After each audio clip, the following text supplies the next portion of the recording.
Okay, we are moving on to 8.1. 8.1, we're going back to graphing. So our first problem here, we are going to remind you how to graph an equation. So this is your problem of the day. We have y equals 3/2 x plus 3. So the very first step is you have to graph the y-intercept. Now, don't listen to this other stuff. This is going to come later. But we're going to graph the y-intercept. So my y-intercept is not this 3/2. It is this 3 right here. And it is a positive 3. This is my y-intercept. I'm going to graph a positive 3 on the y-axis. This is the y-axis. This is the x-axis. So I'm going to start at 0. And I'm going to go up to positive 3. 1, 2, 3, put it down. Okay, y-intercept, done.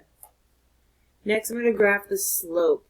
The slope is what's right, it's the coefficient of x that's right next to x. This is slope. Let me change colors. Slope. Slope is in the form of rise over run. Rise over run.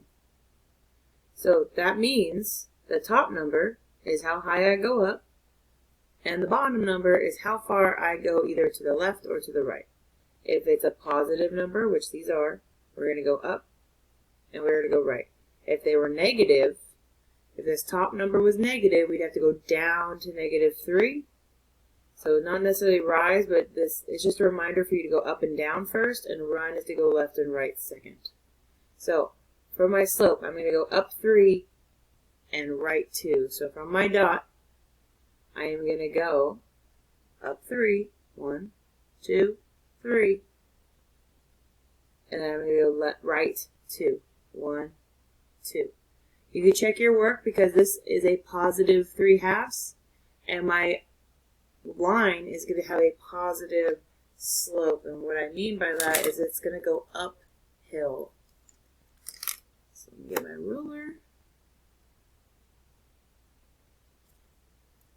I like to put my pen on one and then line it up with the other dot.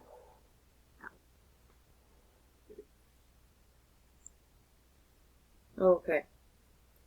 And there's my line. So like I said, you could test to make sure it's a positive slope, because from right to left, it is going up the pen. From right to left, it is going up the pen.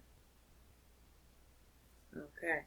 So that is how we graph a line. And all we're doing today is we're just going to be graphing 2 lines on the same graph. So, and we're going to check our work on this one.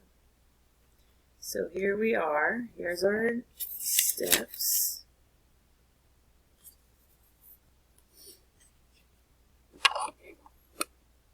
Oops, too far down. Okay, here we go. Okay, so we're going to graph both these equations. Now, yesterday we were talking about how there's one solution, many solutions, and no solutions. If we graph these and they're going to intersect at one spot, that's going to be one solution. So we're going to check our answers. So, see the graph. Okay. So step 1, I'm going to graph the y-intercept of the first equation. Here's the first equation. Y equals 3x minus 2. So the y-intercept is the one that does not have a variable on it. -2 is my y-intercept. So I'm going to go on the y, see it says y-axis, I'm going to find -2. So I'm going to start at 0. I'm going to go down 2. 1, 2. Now my slope is 3. Remember, slope is usually written in the form of a fraction. Remember? Rise over run. To make 3 into a fraction, and you can make any whole number a fraction by putting it over 1. So our slope is 3 over 1. So I'm going to write it 3 over 1. So from my dot, I'm going to go up 3, and I'm going to go right 1. Up 3, 1, 2, 3. See, did you notice I did it from my dot? I did not do it from 0. Up 3, 1, 2, 3, and right 1. Now you can do one more set if you want, so that way you have more dots to connect. Up 3, 1, 2, 3, and over 1. And I'm going to connect my dots. Alright, now I'm not done. I graph the y-intercept, I graph the slope, and then it tells me to repeat steps for both steps for the second equation. So here's the second equation. It says y equals -2 plus 3. So here is my y-intercept plus 3. So I'm going to make a dot on plus 3. So I'm going to start at 0, go up 1, 2, 3. Next I have a -2 as a slope. Now, remember, rise over run, I could turn that -2 into a fraction by making it -2 over 1. Okay, so there's that negative I told you. It says rise. When we say rise, it just means you have to go up or down first. So that -2 doesn't tell me to go up, it tells me to go down, because negative goes down. So I'm going to go down for my dot. I'm going to go down 2, 1, 2. That 1 on the bottom is positive, so I'm still going to go right 1. So I'm going to go 1, 2, right 1. Oh, it lands right on that dot. I'm going to go one more just in case. I'm going to go down 2, 1, 2, right 1. And I'm going to connect my dots.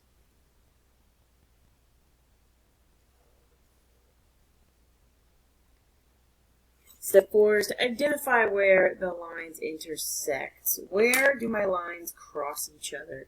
They cross perfectly at this point right here. And I'm going to move my steps. Because on here, it says determine if the point of intersection is a solution of both equations. Point of intersection. To read a point, to read an ordered pair, you have to start at 0. Start at 0. How far do I have to go up and to the right to get there? I have to go up 1 and right 1. So my ordered pair is 1. This is x. This is y. So x, I went over 1 and I went up 1. So 1, 1. Okay, that is my ordered pair. Now, they want us to check to make sure they work. So what we're going to do is we're going to plug in for x and y. We're going to plug in our ordered pair. So here's x, here's y. So for y, here, I'm going to put 1. And for x, that's here, they just replaced x, I'm going to put 1.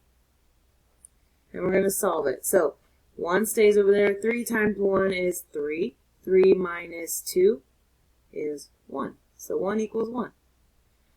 And then we got to test it over here. So sometimes it will work for one equation, maybe it won't work for the other, so that's why you got to test both. So for y, I'm going to put in 1. For x, I'm going to put in 1. Now this is nice and easy because all the numbers are the same, but they won't always be the same. So now I'm going to, the 1 goes down, -2 times 1 gets me -2. -2 plus 3, signs are different, so I'm going to subtract. 3 minus 2 is 1. Keep the sign of the larger number to be positive. So the point of intersection is the solution of both equations. If we got the same answers, so it is the answer to both equations.